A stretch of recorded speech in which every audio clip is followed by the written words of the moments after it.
Shalom Bapak Ibu. Apa kabar semuanya? Tuhan kita dahsyat luar biasa. Nah saudara kekasih dalam Tuhan, walaupun hari-hari ini kita melihat begitu berita yang luar biasa mengenai virus corona ini, ya membawa momok kemana-mana seluruh dunia saudara, ya bahkan sampai ke gereja-gereja pun mengalami rasa cemas, ketakutan yang luar biasa. Nah cuman saya ingin pesan begini saudara, gereja yang harusnya memberitakan kabar jangan takut, tapi justru ketakutan itu, virus ketakutan itu datangnya dari gereja, ya. Pemerintah belum mengumumkan, menyatakan Indonesia hanya kena 2 orang, tapi malah gereja yang membawa virus ketakutan begitu mencemaskan. Sehingga kadang-kadang saya bertanya dan berpikir, di manakah ya iman kita, di manakah Tuhan kita yang selalu kita beritakan Tuhan itu besar, Tuhan itu hebat, Tuhan itu penolong, Tuhan itu pelindung.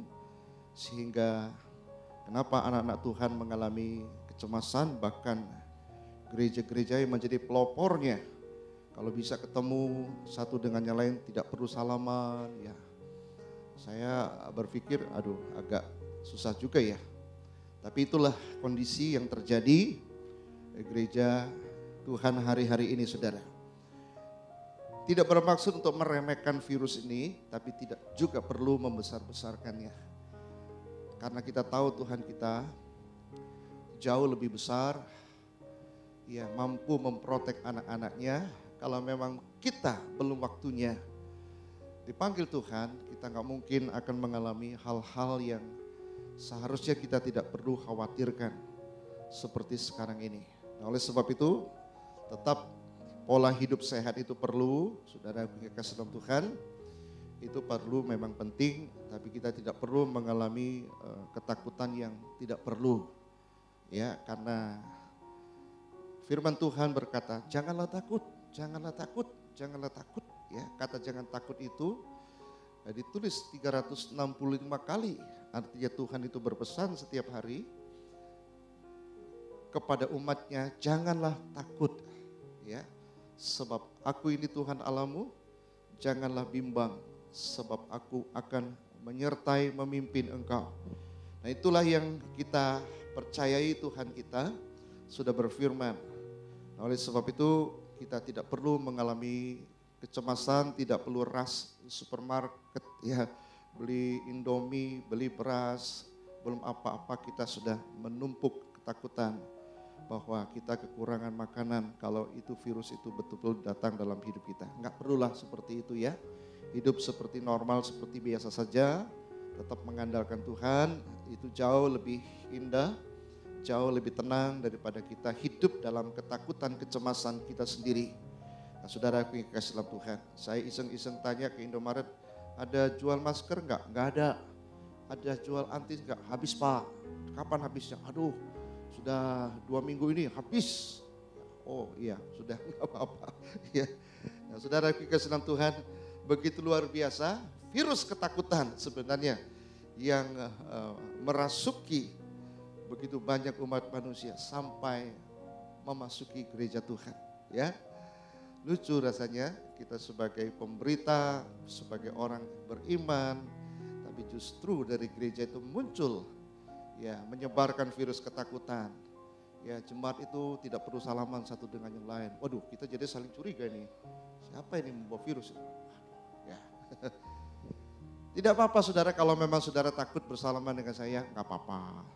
Saya nggak tersinggung, cuman saya ingin menyampaikan jangan sampai begitu saudara ya.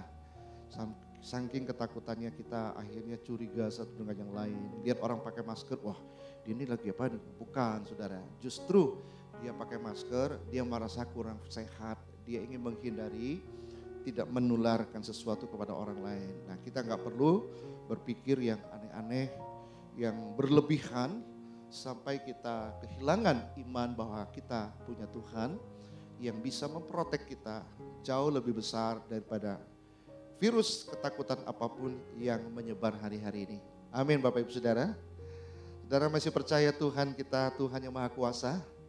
Tuhan melindungi umatnya, amin. Haleluya. Nah saudara, hari ini saya akan sampaikan kebenaran firman Tuhan mengenal diri sendiri bagian yang ketiga, saudara. Ya, saudara kasih dalam Tuhan, banyak orang Kristen mengalami satu kondisi, ya, di mana tidak tahu siapa dirinya sendiri. Nah, kalau orang tidak tahu dirinya sendiri, saudara, akhirnya mereka akan mencari tahu siapa dirinya sendiri, ya, di luar sana. Mereka tidak tahu bahwa di dalam Tuhan itu mereka siapa, ya. Nah, itu sebabnya mereka mengisi kekosongan, mereka mencari identitas mereka, meletakkan identitas mereka di luar Tuhan. Itu sebabnya minggu yang lalu kita sudah belajar ada 4 sumber yang membentuk identitas kita, ya. Pertama, kita tahu diri kita itu dari orang-orang sekitar kita. Nah, saudara aku kasih dalam Tuhan, saya tidak ulangi lagi lama-lama. Ya, apa kata orang tua kita, apa kata saudara kita, apa kata suami istri kita, apa kata guru kita, apa kata orang-orang sekitar kita. Nah, itu bisa membentuk hidup kita, membentuk identitas kita. Kalau kita sering mendengar orang berkata seperti itu, lama-lama kita pikir, ya saya seperti itulah. Ya, sebab identitas itu adalah terbentuk dari apa yang kita dengar dan apa yang kita lihat. Ya. Nah, yang kedua, saudara, apa yang membentuk diri kita sampai kita salah mengenal diri kita karena kita, saudara, mendengar pendapat diri kita melalui siapa? Melalui budaya adat istiadat yang selama ini kita anut. Itu juga bisa membentuk kita, saudara. Dan itu tidak akan pernah akurat, saudara. Kita jangan terlalu percaya apa kata adat istiadat tentang diri kita atau budaya kita membentuk kita, saudara yang kekasih dalam Tuhan. Atau dari orang lain membentuk kita. Atau diri kita sendiri, ya, yang mengatakan kita ini adalah orang yang nggak mungkin bisa berhasil, nggak mungkin bisa sukses. Saya adalah orang keturunan dari orang yang memang tidak ada yang berhasil. Ya, akhirnya kita menyerah dalam hidup ini. Saudara, itu tidak benar. Saudara harus tahu bahwa saudara di dalam Kristus kita adalah ciptaan yang baru. Segala sesuatu yang lama itu sudah berlalu, yang baru itu sudah datang dalam hidup kita. Itu yang harus kita tahu. Nah, sumber yang keempat adalah tentang siapa diri kita. Tuhan bicara apa tentang diri kita, saudara. Itu yang perlu kita dengar. Itu sebabnya kalau kita sebagai anak Tuhan, kita nggak baca firman Tuhan, kita nggak mendengarkan firman Tuhan tentang siapa diri kita, ya, apa pendapat Tuhan tentang saya, tentang kita sebagai manusia. Kalau kita tidak mengerti apa yang Tuhan katakan, maka selamanya hidup kita akan hidup di bawah suatu kondisi di mana kita tidak mengenal diri kita. Nah, Tuhan tidak mau, ya, kalau kita adalah ciptaannya, Tuhan begitu menghargai kita. Tuhan melihat kita begitu istimewa, tapi kita sendiri tidak tahu bahwa kita ini begitu istimewa di hadapan Tuhan. Begitu indah, begitu mulia di hadapan Tuhan. Nah, Tuhan mau kita tahu siapa diri kita. Nah, oleh sebab itu siapakah saya, saudara? Ya, firman Tuhan katakan, saya adalah manusia ciptaan Tuhan. Ya, saudara aku kasih dalam Tuhan. Ya, di dalam Kejadian pasal 1 ayat 27, maka Allah menciptakan manusia itu jelas.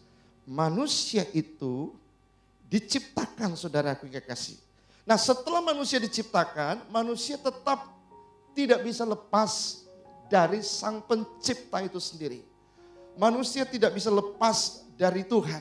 Ya, nah, kalau kita membaca di dalam Kisah Rasul pasal yang ke-17, Kisah Rasul 17 ayat yang ke-25 dan ayat yang ke-28. 2 ayat ini saya gabung, saudara.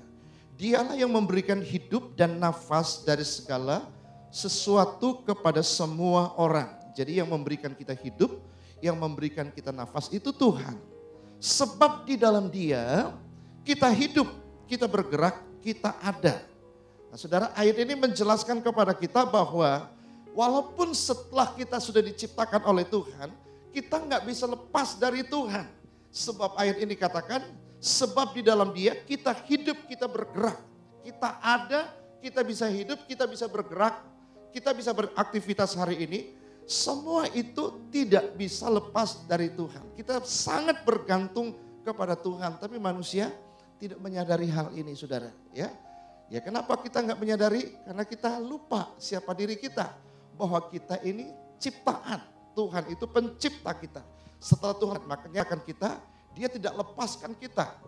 Ya, kita bergantung sama Tuhan. Makanya minggu yang lalu saya katakan, Tuhan itu paling tinggi, nomor 2 manusia, ketiga alam semesta.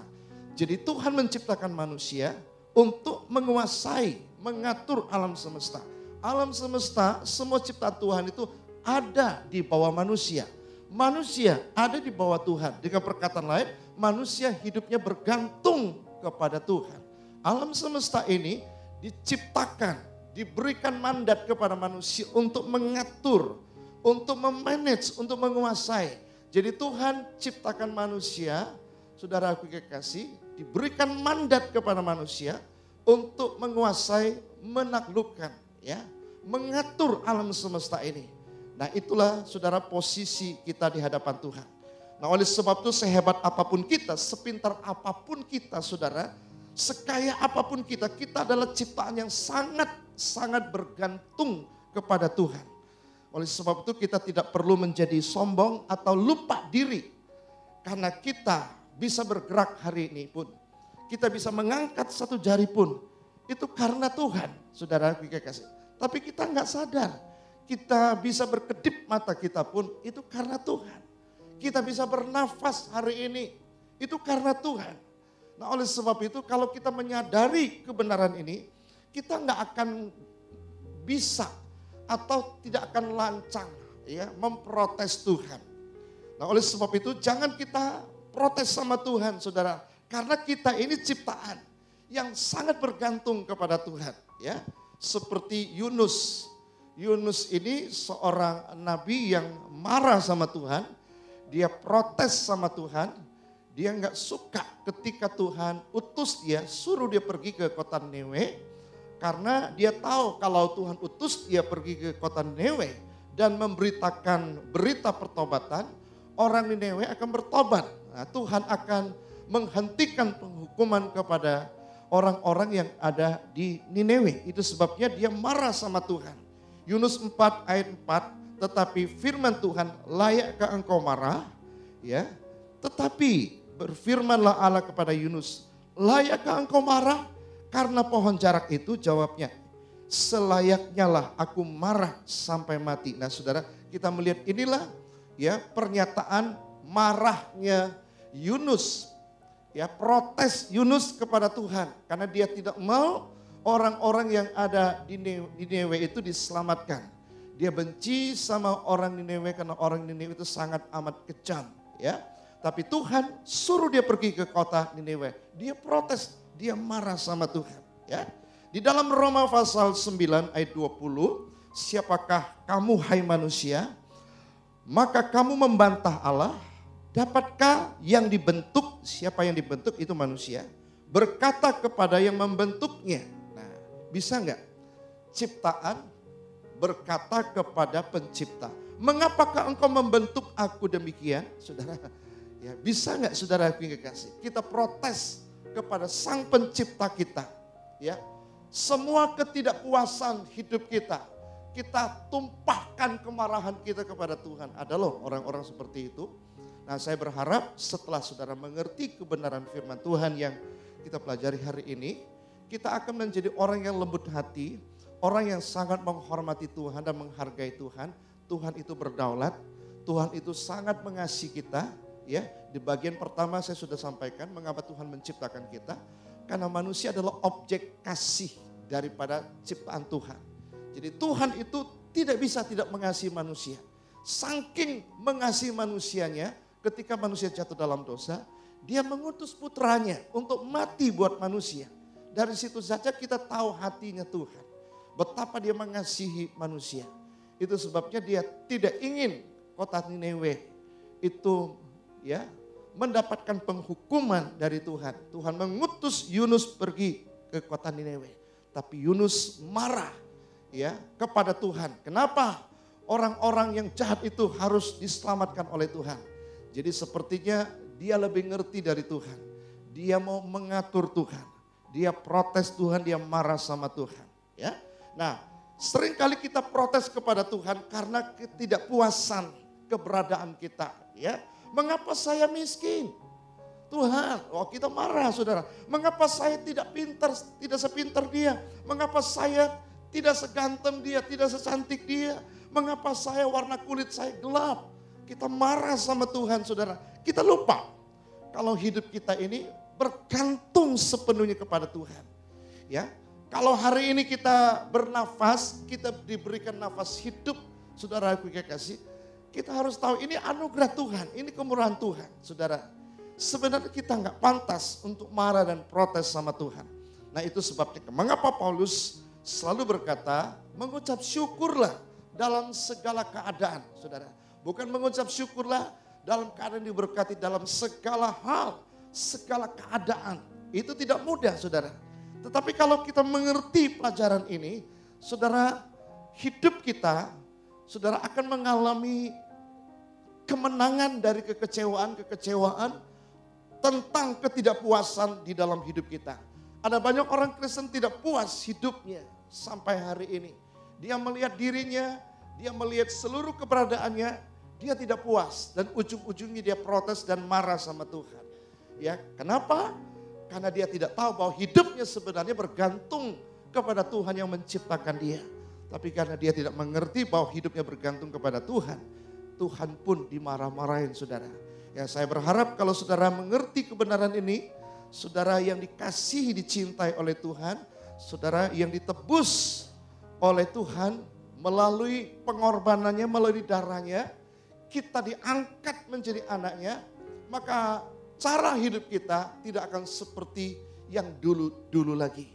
Nah oleh sebab itu kita pengen melihat bagaimana manusia diciptakan, saudara.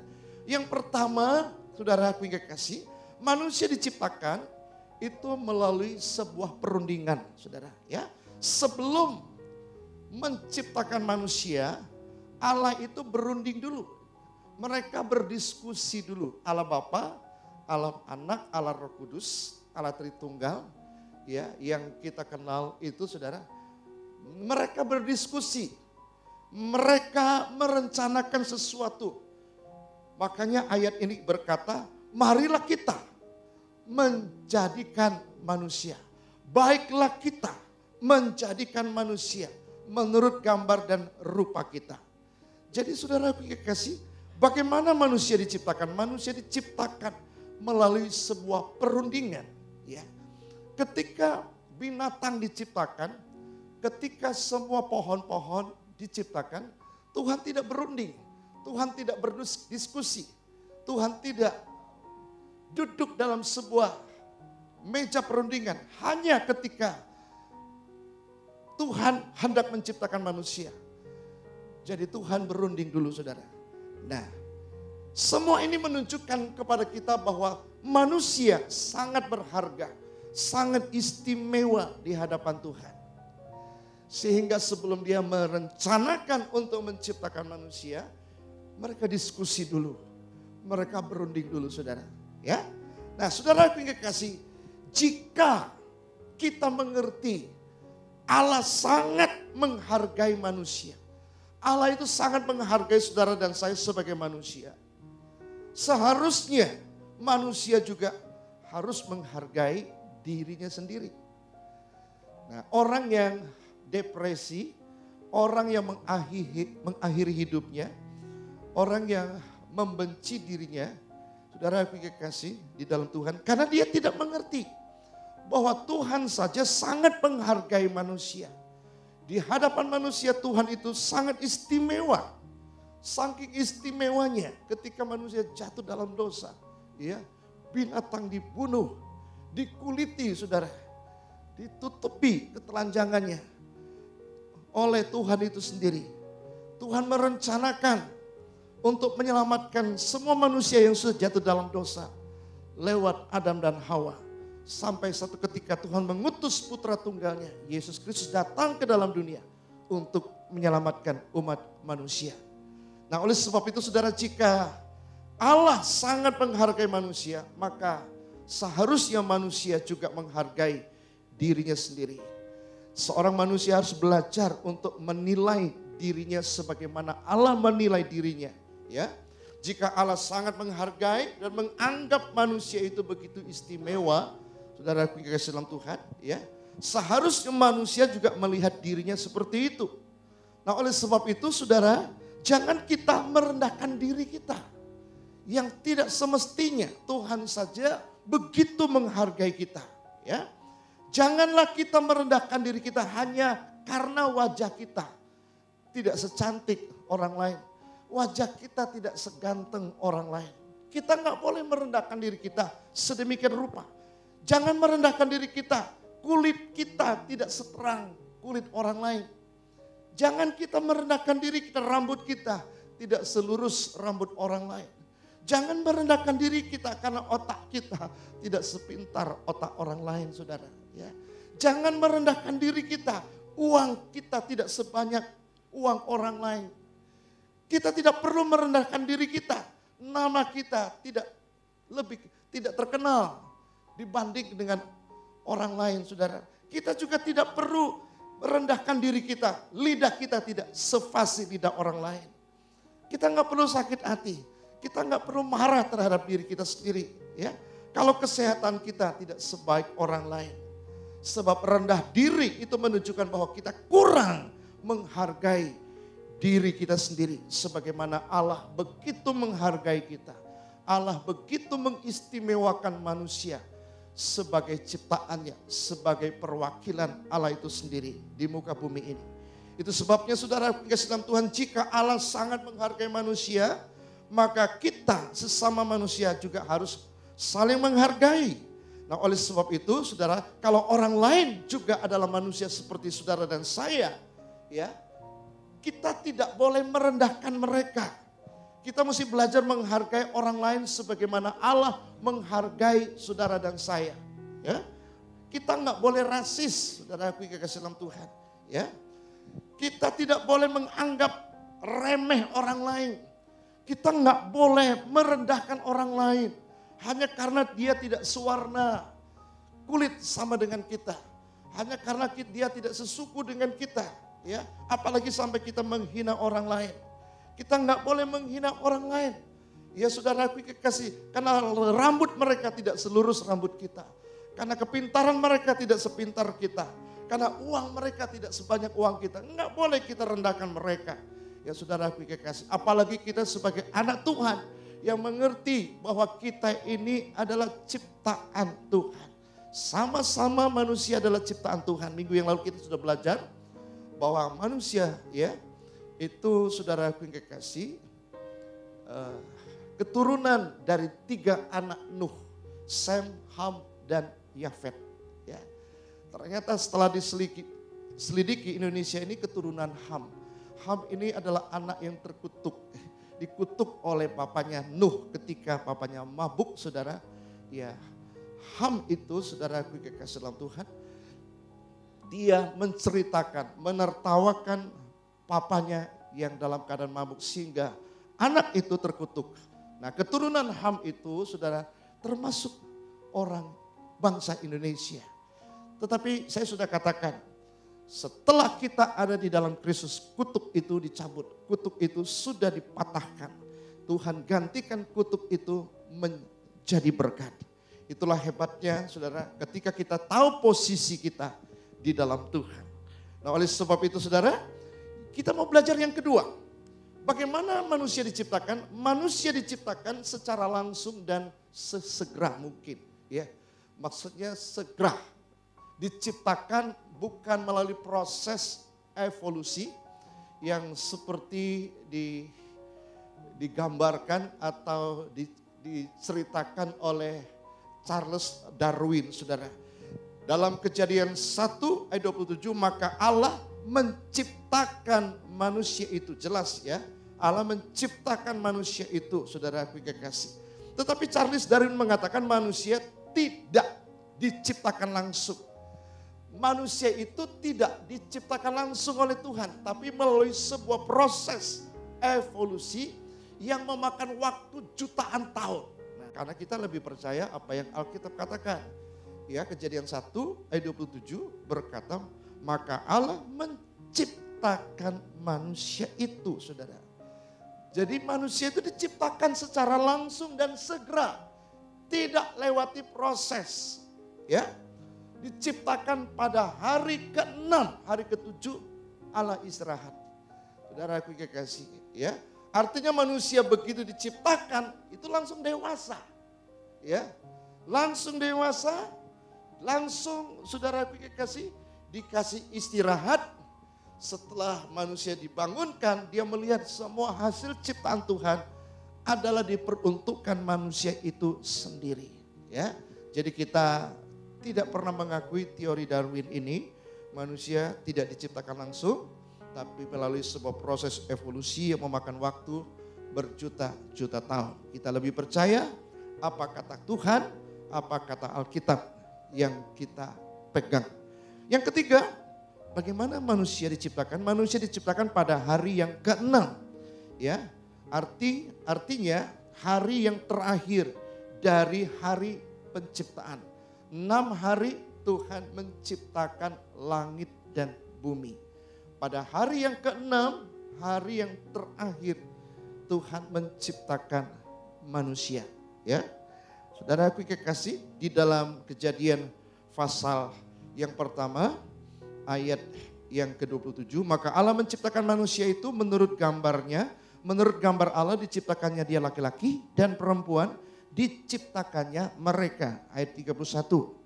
Maka Allah melihat segala yang dijadikannya itu sungguh amat baik. Jadilah petang dan jadilah pagi, itulah hari ke-6. Jadi manusia diciptakan pada hari ke-6. Nah, mengapa Tuhan menciptakan manusia ya pada hari ke-6? Mengapa Tuhan menciptakan segala sesuatu baru kemudian Tuhan menciptakan manusia pada hari ke-6? Sebelum Tuhan beristirahat pada hari ke-7, dia menciptakan manusia. Ya, jawabannya karena Tuhan itu sangat menghargai manusia. Ya, saudara kekasih dalam Tuhan. Allah menciptakan manusia terakhir ya dari segala sesuatu ciptaan Tuhan. Tujuannya agar manusia dapat menikmati dan menguasai semua ciptaan Tuhan. Dan aku dikasih sama dengan seorang ibu, ya, akan melahirkan bayinya, dia akan pergi mempersiapkan semua untuk menyambut lahirnya bayi tersebut. Ya, sebelum bayi itu hadir, sebelum bayi itu dilahirkan, pasti ibunya, si orang tua daripada anak ini, saudara kekasih, akan mempersiapkan ranjang, popok, selimut, saudara, bantal guling ya, kalau perlu kelambu, kalau perlu saudara kekasih dalam Tuhan, kereta dorong bayi itu sebelum anak itu lahir. Demikian juga Tuhan, ya. Jadi manusia itu adalah ciptaan yang paling mulia.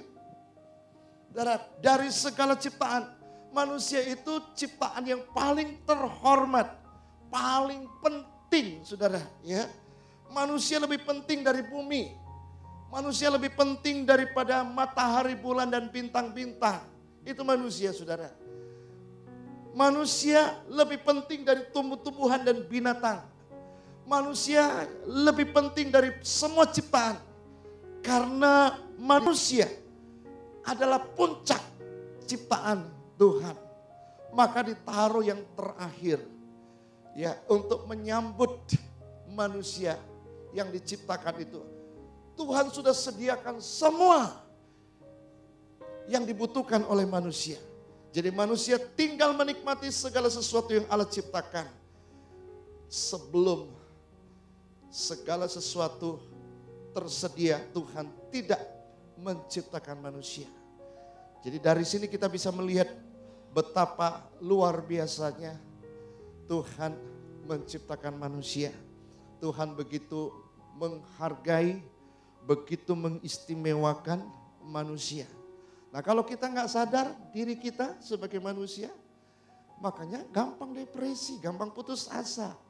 Karena kita melihat Tuhan itu enggak sayang sama saya. Tuhan tuh ya tidak tahu penderitaan saya. Tuhan bilang, siapa bilang? Aku menciptakan manusia, aku menciptakan engkau sedemikian rupa. Ya. Lalu yang keempat kita belajar, manusia diciptakan menurut gambar dan rupa Allah. Nah, ini kita sudah belajar minggu yang lalu, tetapi tidak ada salahnya saya akan menjelaskan sedikit lagi. Berfirmanlah Allah, Kejadian 1 ayat 26, baiklah kita menjadikan manusia menurut gambar dan rupa kita. Saudara, manusia diciptakan menurut gambar dan rupa dari Allah itu sendiri. Jadi siapakah manusia? Manusia adalah gambar dan rupa Allah. Ya, dengan perkataan manusia itu fotokopi Allah. Karena manusia itu mirip dengan Allah. Di dalam Mazmur pasal 8 ayat 5 dan ayat 6. Apakah manusia sehingga engkau mengingatnya? Apakah manusia sehingga engkau mengindahkannya? Namun engkau telah membuat hampir sama seperti Allah. Dan telah memahkotainya dengan kemuliaan dan hormat. Jadi siapakah manusia? Manusia itu mempresentasikan, menggambarkan, mencerminkan Allah, menyerupai Allah dalam hal-hal tertentu, dalam hal sifat dan karakter. Nah, kalau ada manusia yang tidak mencerminkan sifat dan karakter Allah, ya, itu pasti memalukan Tuhan sebenarnya. Nah, oleh sebab itu kalau kita sadar, kita ini diciptakan, ya, hampir sama dikatakan. Engkau telah membuatnya hampir sama seperti Allah. Tuhan telah memahkotai manusia dengan kemuliaan dan hormat. Perhatikan, ini luar biasa saudara, ya. Manusia itu begitu luar biasa diciptakan oleh Tuhan. Kalau kita mengerti hal ini saudara, kalau kita mengerti kebenaran ini, mari saudara pulang saudara berkaca. Saya ini gambar dan rupa Allah. Ya. Nah, apa yang Tuhan harapkan? Apa pertanggungjawaban kita sebagai gambar dan rupa Allah? Tuhan mau kita mencerminkan gambar dan rupa Allah. Saudara, kalau saudara berkaca, saudara, ternyata saya ini gambar dan rupa Allah. Kita diciptakan segambar dan serupa dengan Allah. Walaupun kita memang bukan Tuhan, kita bukan Allah, tapi kita gambarnya. Kita adalah presentasinya, memancarkan Allah. Itu malah di dalam diri manusia. Jadi di dalam mirip saudara dan saya, kita ini ya fotokopinya Tuhan. Saudara aku yang kekasih mirip dengan Tuhan. Kita ini menggambarkan, mencerminkan Allah. Saudara aku yang kekasih dalam Tuhan. Kita diciptakan menurut gambar dan rupa Allah. Kita ini mirip, hampir sama dengan Allah. Bahkan dikatakan kita telah dimahkotai dengan kemuliaan dan hormat. Dan Tuhan tidak memberikan itu kepada binatang manapun. Tuhan tidak memberikan itu kepada makhluk manapun. Kecuali manusia. Saudara. Nah, itu sebabnya iblis itu cemburu dengan manusia. Dia ingin menjatuhkan manusia ke dalam dosa. Dan ternyata iblis berhasil, saudara. Ya, Adam yang pertama gagal mempresentasikan Allah. Dia gagal mencerminkan Allah, saudara yang kasih dalam Tuhan. Ya, Adam yang pertama dia gagal menggambarkan Allah itu sendiri karena dosa, ya. Dosa memang merusak gambar dan rupa Allah. Tapi tidak secara total dia merusak gambar dan rupa Allah. Saya tidak jelaskan hari ini, mungkin minggu depan saya akan menjelaskan apa saja, bagian mana saja gambar Allah yang rusak di dalam diri manusia. Saudara aku yang kasih dalam Tuhan. Nah, saudara, memang waktu dosa masuk di dalam diri manusia, gambar dan rupa Allah rusak, saudara, ya. Tapi tidak hilang total, dia rusak. Tetapi setelah Yesus datang, dia memulihkan gambar dan rupa Allah di dalam diri manusia yang rusak itu. Makanya kita dikatakan di dalam Kristus kita ini ciptaan baru. Yang lama sudah rusak, tapi Tuhan ciptakan yang baru. Kalau saudara mengerti posisi saudara, identitas saudara dan saya di dalam Kristus, kita ini ciptaan baru. Yang lama itu sudah berlalu, manusia lama itu sudah berlalu. Melalui keturunan Adam dan Hawa, semua manusia menjadi berdosa. Sampai hari ini semua kita berdosa. Tapi kita harus mengerti setelah Yesus datang, ya, gambar dan rupa Allah di dalam diri kita yang rusak oleh karena dosa, itu Tuhan pulihkan. Nah, oleh sebab itu tanggung jawab kita sebagai gambar Allah yang sudah dipulihkan adalah berusaha hidup mirip seperti Allah. Ya, harapan Tuhan menciptakan manusia itu menjadi wakilnya di muka bumi ini, mempresentasikan Tuhan itu sendiri, menggambarkan, mencerminkan Allah. Nah, kalau kita ingin melakukan hal-hal sesuatu, ya pastikan kita berpikir bahwa aduh, saya ini gambar dan rupa Allah. Tidak pantas manusia melakukan hal-hal yang Tuhan tidak inginkan. Karena kita ini menggambarkan Allah, mencerminkan Allah. Saudara aku kekasih dalam Tuhan.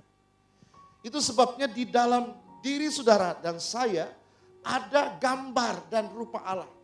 Ada peta dan teladan Allah. Artinya kita harus berjuang untuk menjadi seperti Allah. Maka ada nyanyian berkata seperti Yesus itu saja yang kupinta. Artinya seperti apa? Seperti karakternya, seperti sifatnya. Saudara aku kekasih dalam Tuhan. Jadi di dalam diri saudara dan saya kita diberikan potensi. Ya, ingat potensi yang Tuhan berikan kepada Adam. Adam begitu luar biasa, begitu jenius sekali. Ya, kita sudah tahu manusia diciptakan, Tuhan berikan 100 miliar sel otak yang aktif.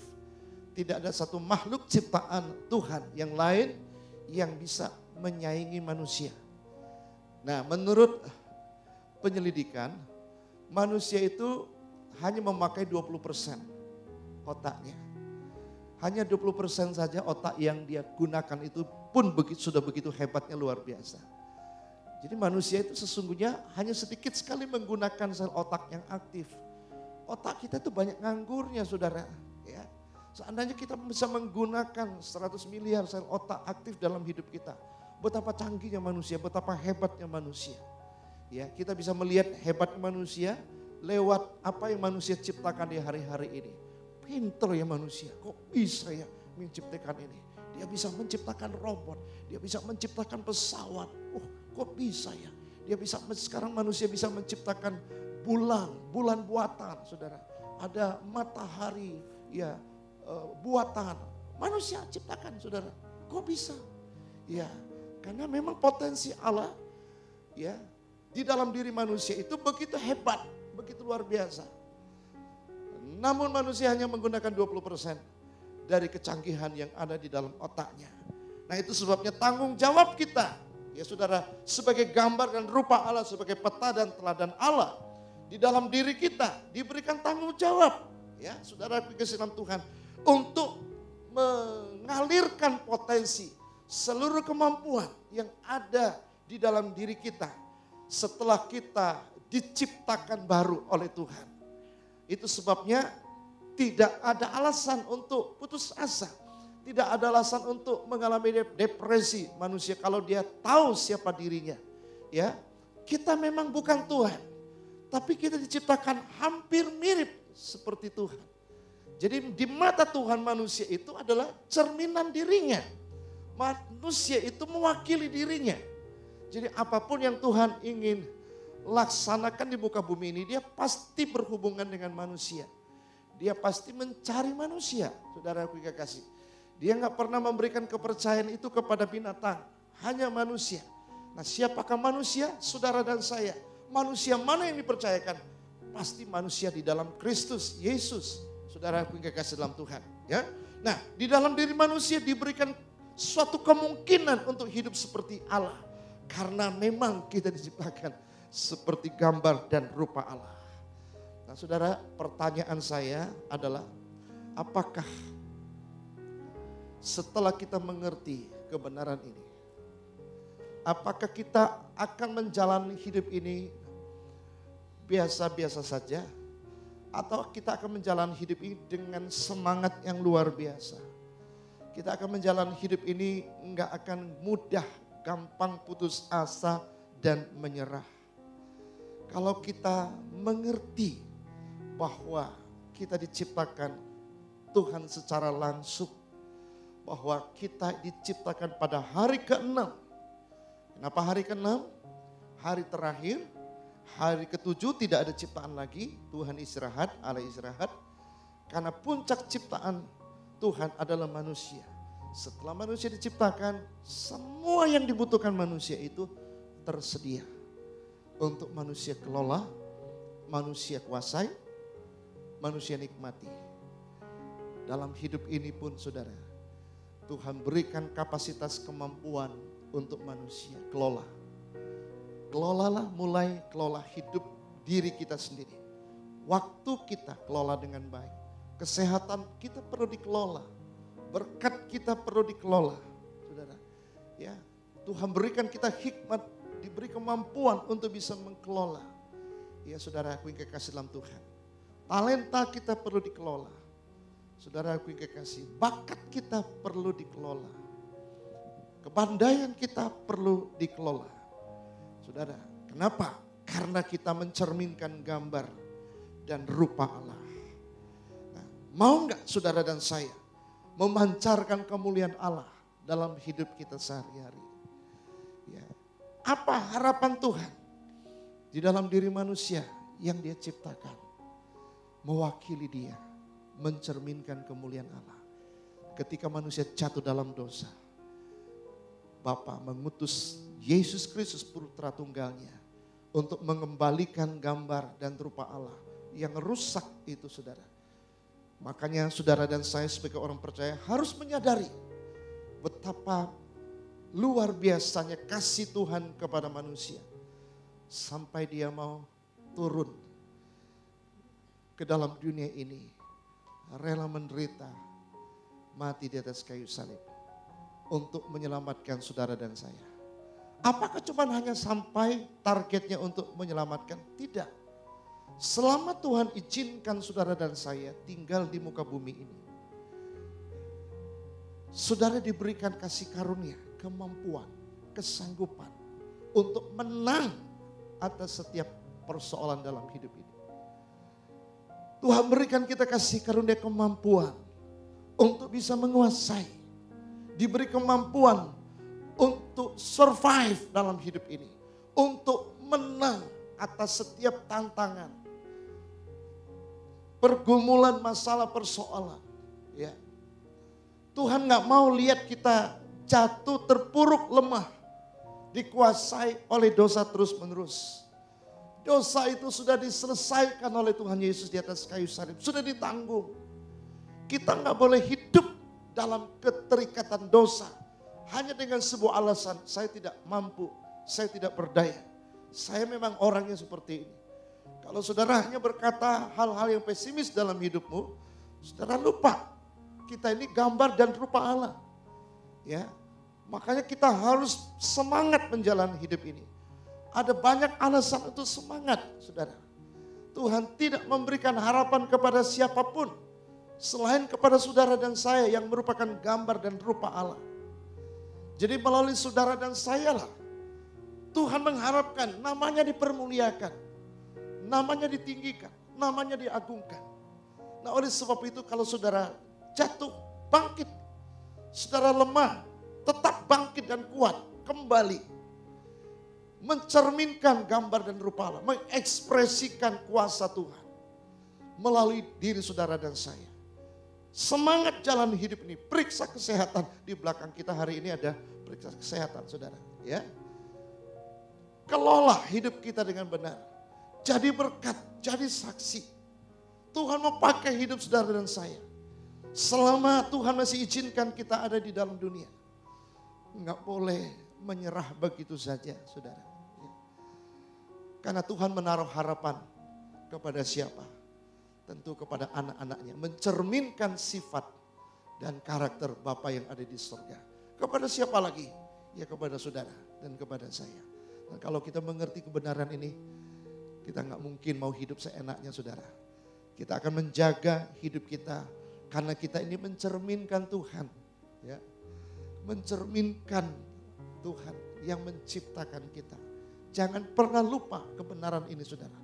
Kebenaran ini yang saudara ketahui ini akan membuat saudara enggak frustrasi, tidak depresi kalau menghadapi tantangan. Bukan itu kok, ya. Nanti kita akan masuk sampai apa sih tujuan hidup manusia? Kalau saudara sudah mengerti diri saudara, pertanyaan terbesar dalam hidup manusia adalah dia bertanya, siapakah saya? Kalau saudara bisa jawab dengan tepat, siapakah saudara? Saudara dahsyat. Ya. Lalu kita akan bertanya, untuk apa Tuhan ciptakan saya? Saudara sudah tahu, siapa yang menciptakan saudara? Nah, saudara pertanyaan berikutnya, untuk apa? Mengapa Tuhan izinkan saya masih ada dalam dunia ini? Ya, kalau orang yang sudah dipanggil Tuhan kan sudah selesai. Selama kita masih ada di dalam dunia, apa misi Tuhan? Pasti ada tujuannya dong, saudara. Ya, orang menciptakan mikrofon ini kan dia pengen orang manusia menggunakannya. Tapi kalau orang yang nggak ngerti, mikrofon diciptakan lalu dipakai untuk mulut sambal, saudara. Bukan itu maksud saya. Saya ciptakan ini untuk menolong manusia ketika dia berbicara pelan saja bisa sampai kemana-mana. Bukan digunakan untuk mengulek sambal. Nah, sama saja Tuhan ciptakan manusia tujuannya apa? Kalau kita tidak hidup seturut tujuannya, pasti Tuhan itu rasa terluka. Dia pasti kecewa, enggak sesuai dengan ekspektasi saya.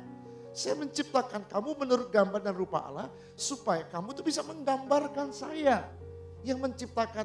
Supaya kamu tuh bisa mencerminkan saya yang menciptakan kamu. Kan itu, saudara. Saudara mesti tahu, jadilah suami yang semangat, jadilah istri yang semangat, jadilah manusia yang semangat menjalani hidup ini. Ya, kalau kita mengerti kebenaran ini, tidak ada yang bisa menghalangi saudara untuk berhenti mengiring dia. Saudara aku yang kekasih, Tuhan belum selesai memproses hidup kita. Cuman kita saja yang gampang menyerah, kalah. Oleh karena masalah persoalan dalam hidup ini. Tidak boleh menyerah kalah. Ya. Seperti Wuhan, Tiongkok begitu kena virus. Dia berusaha sekeras mungkin. Untuk mengalahkan, menciptakan antivirus. Dia membangun pabrik rumah sakit dalam waktu 1 minggu. Ya. Dia menciptakan bikin mesin cetak masker ya dalam 1 hari bisa 10 juta dia mencetak masker itu. Begitu luar biasanya. Semakin banyak tantangan bukan membuat dia down tapi semakin dia menggunakan akal sel otak yang Tuhan ciptakan buat mereka. Mereka gunakan itu sebaik mungkin. Kalau saudara menghadapi tantangan tidak boleh menyerah kalah. Ya. Tuhan itu sudah taruh potensi yang luar biasa dalam hidup manusia. Walaupun manusia sudah jatuh dalam dosa, tapi melalui Yesus Kristus, Roh Kudus yang tinggal dalam diri kita, yang memampukan kita untuk bangkit, mengalahkan semua tekanan hidup, persoalan hidup, tantangan hidup. Apapun juga bentuknya, saudara adalah cerminan Tuhan, gambaran Tuhan. Tuhan kiranya menolong saudara dan saya untuk mengenal diri kita lebih baik lagi dari hari-hari yang sudah-sudah. Mari kita sama-sama bangkit berdiri.